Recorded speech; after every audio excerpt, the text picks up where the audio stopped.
जय हिंद, नमस्कार। मैं हूं आपका अपना के अवतार। आप देखना शुरू कर दिए हैं तेज रफ्तार। राम जी की कृपा से आप लोग कुशल मंगल और स्वस्थ और व्यस्त होंगे अपने कामों को लेके। हमारे साथ आज जुड़ चुके हैं बीजेपी के कार्यकर्ता और इनसे हम कुछ बात करेंगे बिहार से रिलेटेड लेके। जो अभी बिहार में माहौल गर्म चल रहा है, न्यूज के हिसाब से देखा जाए तो आरजेडी और नीतीश कुमार यानी कि तेजस्वी और नीतीश कुमार में हमें क्या लग रहा है कि नीतीश कुमार लग रहा है फिर से पलटी मारने वाले हैं, क्योंकि तेजस्वी से और इनसे दोनों से मन मुटाव शुरू हो गई है। तो हमारे साथ बीजेपी के कार्यकर्ता हैं, हम इनसे जानने का प्रयास करेंगे कि क्या नीतीश कुमार फिर से बीजेपी में आने वाले हैं। सबसे पहले स्वागत है सर हमारे तेज रफ्तार में। आप ये बताइए कि क्या लगता है नीतीश कुमार फिर से पलटी मारेंगे, बीजेपी में आने का प्लान बना रहे हैं?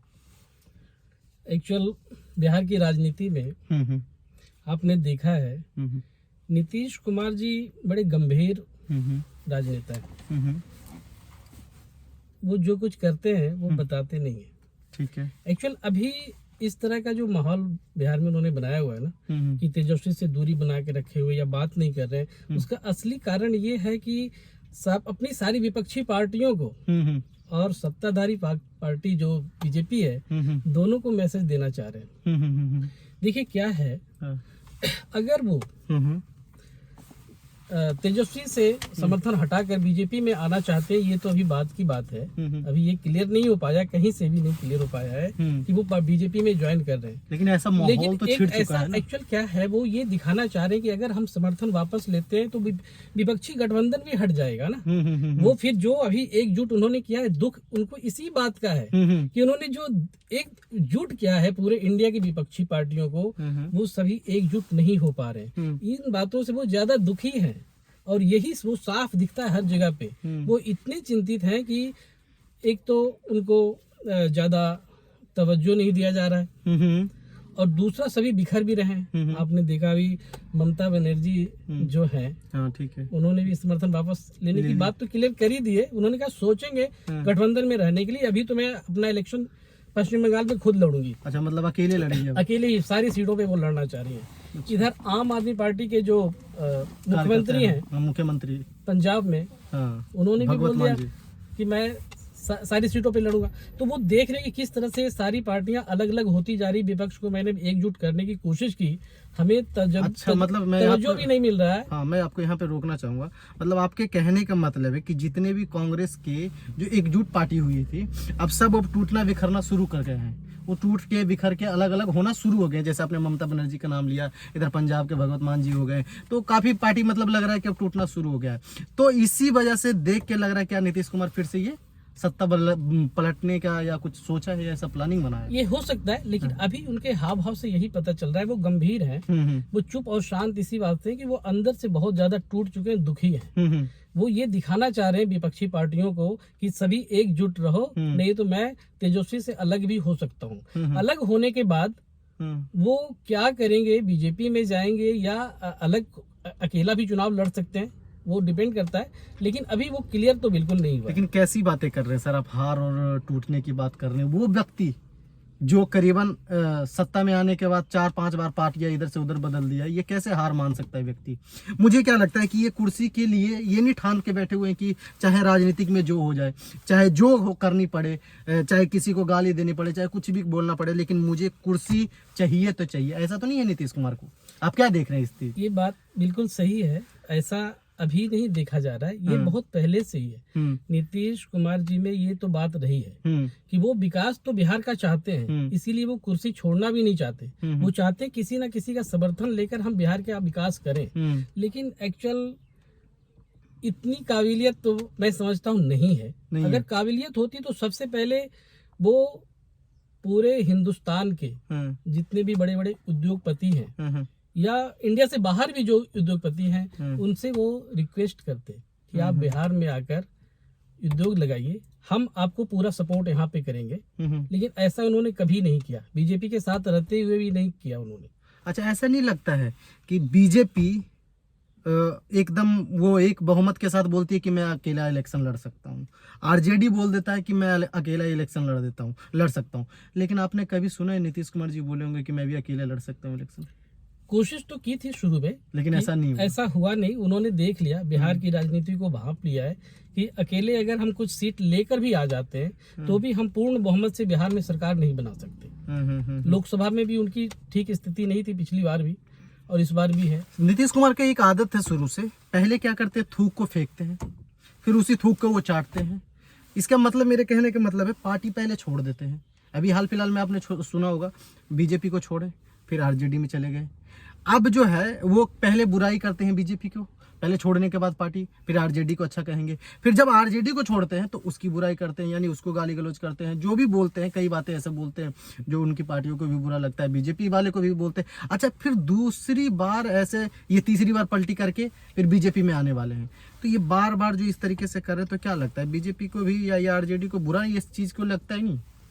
इन्हें लगता नहीं होगा? बिल्कुल लगता है। ऐसा नहीं है, कोई भी राजनीतिक पार्टी ऐसा नहीं चाहती है कि हमें किसी का समर्थन लेना पड़े, लेकिन ये सारा काम मजबूरी में करना होता है और ये करते आए हैं शुरू से ही ऐसा, क्योंकि इनको मालूम है कि हमें पूर्ण बहुमत बिहार में नहीं मिल पाएगा, इसलिए वो ऐसा करते हैं अपनी कुर्सी बचाए रखने के लिए। कभी भी किसी के साथ वो समर्थन लेकर वो मुख्यमंत्री बन जाते हैं। हालांकि देखिए, अभी बीजेपी के साथ जब इन्होंने समर्थन लिया था तो इनकी इतनी सीट नहीं थी, तरीके से देखा जाए तो इनको मुख्यमंत्री बनने का कोई मतलब नहीं था। जिनकी बहुमत होती है, उनका ही मुख्यमंत्री बनता है, ये सभी जगह पे है, नियम है। लेकिन फिर भी इनकी सीट कम होने के बाद भी बीजेपी ने इनको मुख्यमंत्री बनाया और ठीक उसी तरह से अभी राजद के साथ भी जुड़ने के बाद भी ऐसा ही हुआ, इनको मुख्यमंत्री बनाया गया। तो इनको मुख्यमंत्री बनाने के पीछे मेन जो मकसद है और मेन जो कारण है, वो पूरा मीडिया और जनता सभी जानती है इन बातों को कि नीतीश बाबू तो बिल्कुल ठीक है, साफ सुथरे छवि के हैं और यही कुछ कर सकते हैं। और इन्होंने कुछ किया भी है, ऐसा नहीं कि विकास नहीं किया, विकास किया है, लेकिन ये कुछ गलतियां तो होती ही है राजनीति में। गलती कहे या फिर इसको चालाकी कहें या मजबूरी कहें, ये तो चलता ही रहेगा और वो करते रहते हैं। अच्छा, मैं थोड़ा सा आपको ये पूछना चाहूंगा, आरजेडी ये राहुल गांधी, सॉरी तेजस्वी लालू यादव जी का ही पार्टी है ना आरजेडी, और राजद उसी को राजद कहते हैं। और नीतीश कुमार जी का क्या नाम है? जदयू।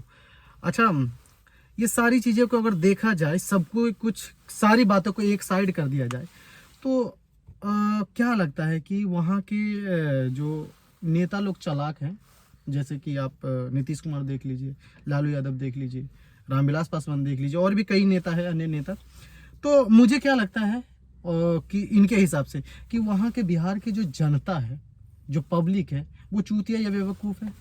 इनके हिसाब से तो यही समझ में आता है। नहीं, ऐसा तो कभी नहीं हुआ है और ऐसा वहाँ की जनता तो बहुत ही ज्यादा पॉलिटिक्स में समझ रखते हैं। हर बार एक्चुअल क्या है ना, कुछ वहाँ पे जातिवाद ज्यादा है और जातिवाद अच्छा, जातिवाद पे आप बात कर दिए, जैसे कि अभी जाति जनगणना नीतीश कुमार करवाए थे, इससे क्या फायदा मिला? देखिए, जातीय जनगणना जो हुआ है वो तो सही नहीं हुआ है, वो तो कुछ उसमें बहुत सारी कमियां थी, होने के बाद भी पता चला है कई तरह की कमियां हैं। और इन्होंने आनंद फानन में अगर उन्होंने रिलीज कर भी दिया, लोगों को बता भी दिया, चलिए ठीक है, एक रेशियो आ गया है सामने, उसका कोई मायने नहीं रखता जातीय जनगणना का। क्योंकि देखिए, वो जातीय जनगणना से ये हो सकता है कि किसको कितना ज्यादा वोट मिलना चाहिए, वहां वो अपने कैंडिडेट को उतारेंगे और इसमें राजद को फायदा होगा, क्योंकि उनको पता चल गया कि हमारी कितनी जाती है और हमें कितनी सीट कहाँ पे उतारनी है। वो एक अलग डिफरेंट उसका इशू है, तो उस पे हमें फोकस करने की जरूरत ही नहीं, क्योंकि एक स्टेट में हो जाने से ऐसा नहीं होता है लोकसभा में, दूसरे स्टेट में भी ऐसा होना चाहिए था। लेकिन अगर देखा जाए तो बिहार की जो राजनीतिक है, मुझे जो लगता है कि एक तो पहले हमारी जो जनता है, हमारी जो पब्लिक है, वही इस चीज को नहीं मान रही। अगर वो माने तो कुछ ऐसा नहीं लगता है कि कोई नया नेता लाए और बिहार को विकास कराए। अगर बिहार के विकास देखा जाए तो कितना % आपको लगता है कि अदर स्टेट से बिहार में विकास हो रहा है? बिहार में विकास हुआ है, लेकिन और तेजी से विकास अगर करना था तो जैसा कि मैं बताना चाहूंगा, नीतीश बाबू अच्छे नेता हैं, बस थोड़ी थोड़ी गलतियां तो वो कर ही देते हैं और हो गई है कई बार। अभी मैं पिछली बार भी इस पे चर्चा कर रहा था कि उनको सबसे अच्छा ये होता, उनको मालूम है कि हमें मुख्यमंत्री पद से हटने के बाद कोई पद भी नहीं मिलने वाला और हमारी पार्टी भी धीरे धीरे समाप्त हो जाएगी, इनकी पार्टी में कोई बहुत बढ़िया नेता तो नहीं है, और वो ये पार्टी आगे चल नहीं पाएगी। समता पार्टी से ये टूटकर जदयू इन्होंने बनाई थी। तो अभी पिछली बार भी मैंने ये बात कही कि उनको चाहिए था कि अपने पूरे समर्थन के साथ जितने भी उनके विधायक और एमपी हैं उनको लेकर वो बीजेपी में विलय हो जाते, बीजेपी में अपना वो पार्टी बना लेते, और बीजेपी से हाथ मिलाकर वो कहते हम आज से बीजेपी का हो गए हैं, आप हमें विशेष राज्य का दर्जा दे दीजिए। विशेष राज्य का दर्जा मिलने के बाद बिहार में बहुत सारी डेवलपमेंट होती और फिर बीजेपी का शासन वहाँ पे होता, तो विकास तो बहुत ही ज्यादा हो जाता। जैसा आपने बताया कि बिहार में विकास हो रहा है, मुझे तो नहीं लगता है। अगर आप कहते हैं कि बिहार में विकास हुआ है, तो बिहार के जितने भी ट्रेन निकलते हैं वहां से कोई भी एक ट्रेन आप जाके देखिए कि उसमें खाली निकलते होंगे। खाली मतलब खाली का मतलब कि सीट के हिसाब से जो भी बिहार से ट्रेनें निकलती है, जितना सीट होता है मुझसे लगता है उससे 150 गुना लोग उसमें बैठे रहते हैं। ठच भीड़। बिहार से कोई भी ट्रेन खुलती है, चाहे कोई भी स्टेट में जाए, अगर विकास बिहार में हुआ है तो इतने भर भर के वहाँ की जनता, वहाँ की मजदूर दूसरी स्टेट में क्यों जा रहे काम करने के लिए? इस पे कब मतलब विकास जब मैं ये नहीं कह रहा, ये प्रॉब्लम केवल बिहार में नहीं है। हाँ। ये प्रॉब्लम सभी जगह पे है। आप मुंबई चले जाइए या महाराष्ट्र चले जाइए, कोलकाता चले जाइए, सभी जगह पे भर भर के ट्रेन से आते हैं यात्री। वो केवल बिहार के नहीं होते, वो कई जगह के होते हैं। एमपी के भी होते हैं, झारखंड के भी होते हैं, यूपी के भी होते हैं, उत्तराखंड के भी होते हैं, दिल्ली के भी होते हैं। लेकिन प्रॉब्लम यहाँ पे ये नहीं है कि ट्रेन में भर के जाए, उसकी व्यवस्था देखने वाले जो रेल मंत्री हैं उनको ये देखना चाहिए कि हम उसकी कैसे नहीं, रेल मंत्री तो व्यवस्था और प्लानिंग देखेंगे ना कि कैसे चलाना है मुझे ट्रेन और इसको कैसे बढ़ाना है। लेकिन आप जो विकास की बातें कर रहे हैं तो इतने भर के बिहार से अदर स्टेट में क्यों जा रहे हैं? अगर व्यवस्था है, अगर वहाँ काम होता तो क्यों आते लोग यहाँ धक्का खाने, गाली गलौज सुनने के लिए? मैं ये नहीं कह रहा हूँ कि बिहार इतना संपन्न हो चुका है कि वहाँ से लोग प्लान नहीं कर रहे हैं और नहीं करेंगे। देखिए वहाँ की एक दूसरी प्रॉब्लम है, जैसे बाढ़ की समस्या जो हर साल आती है, इसकी वजह से कई लोग बेघर हो जाते हैं और कई लोगों को अपने रोजगार देखने के लिए दूसरी जगह भी जाना पड़ता है। तो ये सारी